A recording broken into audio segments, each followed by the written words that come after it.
Itti fufti qabsoo jajjabeewwan biyya itti fufna falmaa qeerroof qarree biyya kan irbuu cabsee har'as waatu jira baruu waa humaa jira galma sayyaa fira.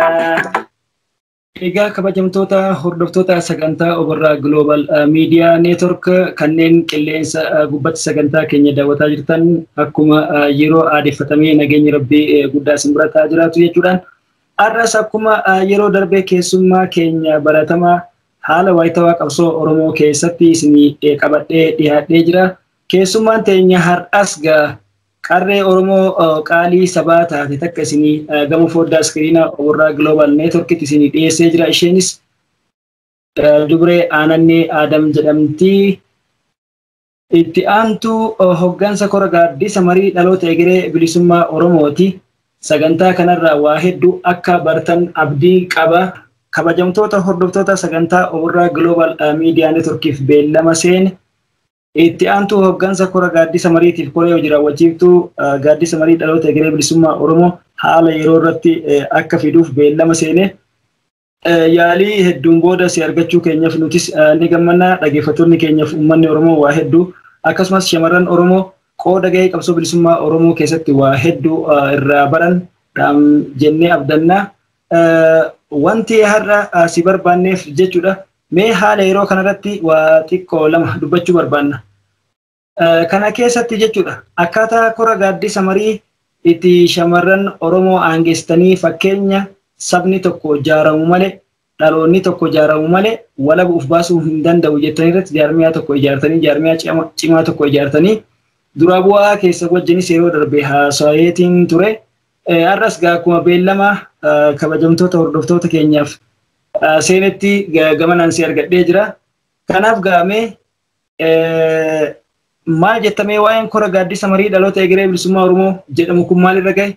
Shamarran achi keessa jirtan sadarkaa hoggansaatti jirtan sunoo maal hojjechaa jirtan? Hayyee jalqaba irratti hedduu galatoomii baay'ee si galateeffadha. Itti aansuudhaan akkumaatu jettee haala yeroo kana irratti hundoofnee wanta yeroo nurraa barbaada waan yeroo nurraa barbaadu ni goona jenneeti kan gurmoofne kan wal ijaarres kan ijaaramaa jirrus jaarmiyaan keenya yeroo kanatti sadarkaa baay'ee baay'eessa irraadha kan jiru baay'ee sadarkaa gaarii irraadha kan jiru qeerroo fi qarreen Oromoo yeroo kana haalli Oromoo fi Oromiyaan keessa jirtu hunduma keenyaafuu ifa hundumti keenya ni beekna. Asirratti nutis waan qeerroo fi qarree Oromoo takkarraa eegamu ni baana qabsoo keenya karaa fuulduratti oofna. Kanaaf dirqama nurra jiru akka namatti akka sabatti akka qarratti hin baana kan jedhudha jechuudha kan ijaaramne wal ijaarree kaaniif. Ayyee mee kanumaa wal qabsiisee jechuudha haalli amma marsaa jaaffaa labsiin qeerroo Oromoodha jechuudha toora hundaan cimsee itti muddee mootummaa kanaan jechuudha hudhaa wal qabeetti jiru keessatti shamarran qooda guddaa fudhachaa jirtanii keessaa'uu jaarmiyaan keessan korri Gaaddisa Marii dhaloota egeree bilisummaa Oromoodha. Tumsa waraana bilisummaa Oromootiif qeerroo bilisummaa Oromootiif hubannoon hawaasaa tokko ta'ee mootummaa gabroonfataa fi fiinxaaliyyoota nafxanyaa kanneen jechuudha Oromoon gurrasaa qalbiisaa ijasaa jalaa cufatuu qaba. Oromoon karaa isa baasu beekuu qaba. Mootummaan kun wanti inni raawwachaa jiru hayyoota irraa kaasee hanga dhalootatti haadha abbaa jalaa ilmaan sadii wal biratti eega hidhellee hidhaa gadi baasee halkan rasaasaan eega ajjeesee booda gocha suukaneessaa irratti raawwatee kana godhaa jira jechuudhaan ji'oota sardeen darbaniif waa hedduu hojjechaa akka turtanii fi dameewwan biyya keessaa fi ala irratti illee odeeffannoo qabnuun jechuudha waan baay'ee saba boonsu. Mee dhaloonni kuni maal murteeffatu qaba? Haala amma gaaga'ama siyaasaa amma jiru kana keessatti abdii nama mursiisu kana keessatti maal murteeffatu qaba? Karoorri keessanoo adeemsi keessanoo sagantaan keessanoo maal fakkaata? Tole galatoomii dhaloonni kun maal murteeffachuu qaba isa jetteef wanti murteeffachuu qabu waanuma tokkodha. Wanti nu baastullee jechuudha. Innis immoo waan keenya harka keenyatti dhiyeeffachuudha. Waan keenyaaf falmachuudha. diinaaf harka kennachuu dhabuudha. Yeroo kana keessatti wanti guddaan nu barbaachisu jechuudha. Haala kamiin diinaaf harka kennachuu dhabuun, haala kamiin olola diinaa dhagahuu dhabuun waan kenna beekuudha jalqaba irratti. Qabsoo teenya karaa fuulduratti oofuudha, falmachuudha. Asirratti qeerroo adda bilisummaa Oromoo hedduu haa galatoomanii falmataa jiranii ni falmannallee hanga injifannoo gonfannus nutillee qeerroo adda bilisummaa Oromoo keessaa tokko waan taaneef jechuudha. Ni falmanna biyya keenya qabsoon nuuf haarawaa miti. Kanaan durallee qabsaa'aa turre. Qabsoon abboota keenya irraa nu geette, gootota Oromoo irraa nu geette jechuudha. Hanga biyya keenya bilisoomsan wanti diinaa dhageeffannuuf hin jiru. Ni falmanna.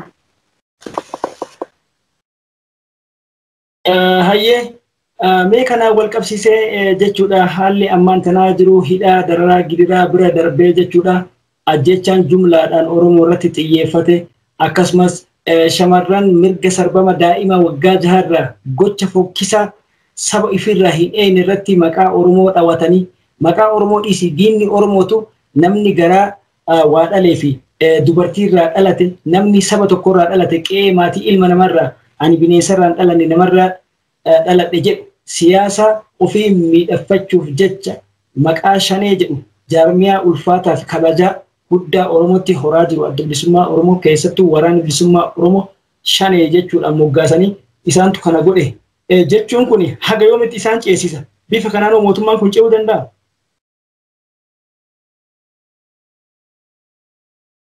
Hayyoota Oromooti kan hidhaa jiru akkasuma kan dararamaa jiru kan gidirfamaa jiru hayyoota Oromooti kan qeerratti ajjeefamaa jiru akkasi kan sangaa irraa guuranii sangaallee dirqiin fuudhanii tolaan nuu kenname jedhanii miidiyaa sobaatii fi farraja ilmaan miliilikummaa keessattuu zamachaa miliiliki jedhee ifatti mootummaan Abiyoo kaasee uf lallabee jira. Dubartoonni Oromoo qarreen akka keetii kan gurmaa'anii tumsa waraana bilisummaa Oromooti bifa of eeggannoo qabuun caasaa biyya keessatti ijaaranii daandii hadiida qabsoo bilisummaa Oromootiif waraana bilisummaa Oromoo qeerroo bilisummaa Oromootii fi uummata Oromoo tarsiimoof sagantaa bilchaataa of eeggannoo qabuuf adeemsa tasgabbaawaa ta'een diina irratti hojjechuun hidda isaanii salphatti gaagamaan alatti buqqisuu qabanatanii irratti hojjetaa jirtan. Kana irratti akkam isin milkaa'aa jira? Nu milkaa'utti jira. Hin milkaa'allee mootu. Maaliif dhugaa qabna waan ta'eef. Waan kennaa fi waan ta'eef kan falmachuutti jiru. Waan kennaa fi kan wal ijaaruutti jiru, kan ijaaramutti jiru. Hunduma keenya irraayyuu qeerroo Oromoo, qarree Oromoo iddoo jiranitti, bakka jiranitti, hayyoo Oromoo, beekaa Oromoo, jaarsa Oromoo, jaartii Oromoo irraa kan eegamu waan Oromiyaan keessa jirtu hubachuu fi Oromoodhaaf wal ijaaruu, Oromoodhaaf qabsaa'uudha kan silaa hunda keenya irraa jiru jechuudha. Nuti immoo akka jaarmiyaa keenyatti nuuf milkaa'atis jira, ni milkaa'allee mootu. Hayyoonni keenya kan hidhamanis qabsaa'an ni kofa qabsoon itti fufa jedha Oromoon. Hin kofne immoo isaan hin bayan yoo Rabbiin jedhe. Nuti illee mootu waan isaan nurratti dhiisan fuunee deemnaan jechuudha. Isaan achi jiraataniif isaan wajjin hidhamee achi hin taa'u kaayyoon isaanii jechuudha. Baroota darbanillee Oromoon qabsuma irra turte. Eentu diinaa, eentu fira, eentu dhugaan qabsoo fi eentu garaaf qabsaa'ee addaan hin beektu. Eentu dhugaa jala yaa'aa fi eentu jechama jala yaa'aa addaan hin beektu Oromoon. Barri kun immoo kana hunda addaan baasee natti fakkaata akka kiyyatti. Eentu dhugaadhaan saba ofiitiif biyya ofiitiif qabsaa'e kami kan jechaa fi faayidaa fi wanta ho'i faayidaa dhimma dhuunfaa ho'i jala kan qabsaa'e kan jedhu waan akkasiisan baay'ee waan addaan baasee natti fakkaata. Fakkeenya artistoota fudhu waggoota 5 darban waggoota 5 yeroo dhiyoo kana jechuudha. Oromoodhaaf jedhanii hundallee hin jennuuti. Namoonni kaleedhaan gadda miidiyaa irratti argutti jiru. Kan yeroo sani dhiichisan kan yeroo sani qabsoo Oromoo faana jirra qabsoo Oromoo karaa fuulduratti oofna jedhanii akkas ta'ani. Har'a hoo kan mootummaa kana jala isaan hiriirse Oromootu bilisoome Oromootu du'uu dhabe dhiiga Oromootu jiguu dhabe kan duraanii caala jiguutti jira. Maal nutti argisiisa kun? Ammallee yaada takka qaba. Ayyee. akkuma reef dubbadhe barri kun waa hedduudha kan addaan nuuf baase. Kamtu garaa jala deema, kamtu yaada dhuunfaa jala deemaa fi kamtu sabaaf deema, kamtu yaada sabaa jala deema. Warroonni hafan garaa irra baga hafanii akka ittiin dabalamne. Akka yaada sabaa karaa fuulduraatti hin deema. Shanee jedhu kana hundi keenya beekna.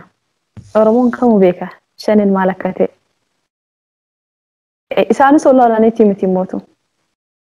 Shanee jecha jedhu arrabatti deebisanii nuun cabsuuf gaafa deeman immootu hin milkaa'uufi. Maaliif nuti sabni nuti uummanni shaneen maal akka ta'e beekna waan ta'eef jechuudha. Shanee jechuun maal akka ta'e.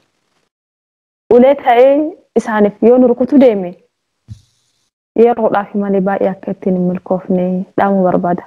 Walumaa galatti shaneen maal akka ta'e beekna. Yoo mootu namni kana hin beekne jira ta'ee kan uummataan sobani kan nu rukutuuf deemanii akka uletti yeroo gabaabduudhaaf. Inni darba hundi waan ta'eef. Dhugaadha. Muummichi ministeera bilisiginnaa duraanii ilmi guddisa nafxanyaa Abiyoo Kaasayee kan ofiin jedhu kun jechuudha. Ka addunyaa jalaallee hin dhageenye garii maraattuudha jedhuuni garii ammoo haguma beekan mana eeganii jedhanii garii ammoo saree maraattee foon ofirratti nyaattu jedhaniit abaaru. Garii ammoo guyyaanuu dhufaa akka ati jettee fi gartee jalaan wal ijaaruun ammarraa kaasee hayyuu fi abaluu qabnaa osoo hin ta'in hayyoota qaban kan mana hidhaa jiran kana dandamachuun wareegamuu silaa hin oollu jumlaan nafxanyummaa fudhachuun eegan oolle ammumarraa dhumneet qooda keenya bahanna warra jedhantu jira. Gara biraatiin ammoo poolisiin Oromiyaa waamicha kabajee gara poolisii 1,500 jechuudha. Guyyoota lama keessatti harka kennate mooraa qabsoo bilisummaa Oromoo keessatti. Tole humni bosona seene kuni abdii uummataatiif wabii uummataatiif seene. Uummanni Oromoo maal gochuu qaba? Maaliin deeggaruu qaba? Akkamitti yeroo kamuu caalaa cichee deeggaruu qaba?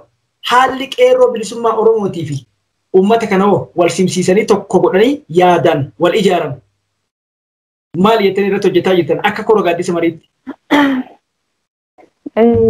Dhugaa kan keetii yeroo hundaa uummata keenya wanti duubatti deebisutti jiru wanti duubatti deebisellee ebaluun nuuf qabsaa'utti jira.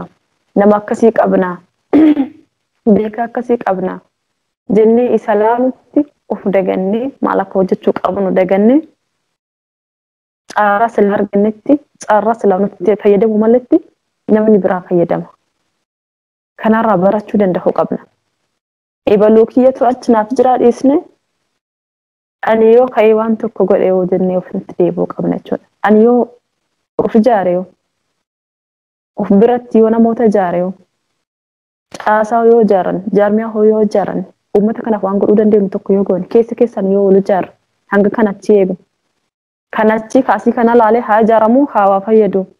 Kanaaf keessa keessaan wal ijaaruun uummata Oromoo hedduu barbaachisaadha. Keessattuu yeroo kanatti jechuudha. Qarreen keenya qeerroon keenya warra calluma jedhanii sooshaal miidiyaa irratti waan hin taanee fi haala hin taaneen yeroo dabarsan osoo of argatanii saba isaanii argatanii wal ijaaruu fi wal gurmeessuu fi karaa qabsoo saba isaanii karaa fuulduratti ofirratti osoo dalaganii natti tola. Inni biraan mootu uummanni keenya yeroo kamuu caala yeroon tun maal akka taate hubachuu qaba. Maal keessa akka jiru, gabrummaa akkamii keessa akka jiru sobamuu hin qabnu wantoota xinnoo nutti mul'atan laallee uummata keenyatti mul'achuu qaba. Kan argan.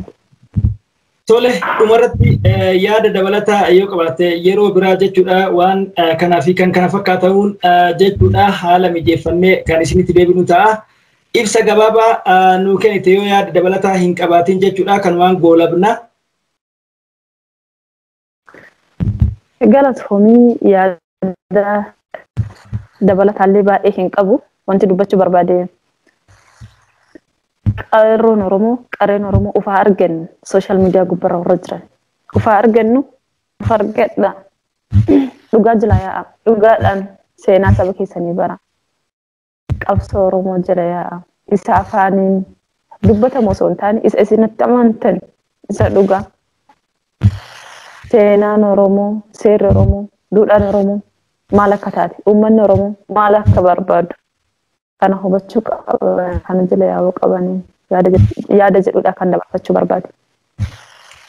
Ayyee kabajamtoota hordoftoota Oborraa Global Media Network jechuudha turtii dubree aanannee Adam wajjin taasifne egaa kabajamtuu jaalatamtuu teenya jabaadhaa kana caalaa cimaa akkasumas caasaa keessanis kana ol akka hojjettan abdii qabnaa caasawwan keessanis yeroo garagaratti carraa argannetti fayyadamnee isin dubbisuu yaalla jechuudha kabajamtoota hordoftoota keenya sagantaa Oborraa Global Network qophii keessummaa itti aantu hoggansa kora Gaadisa Marii Dhaloota Egeree Bilisummaa Oromoo wajjin taasifne kanuma fakkaata jechuudha.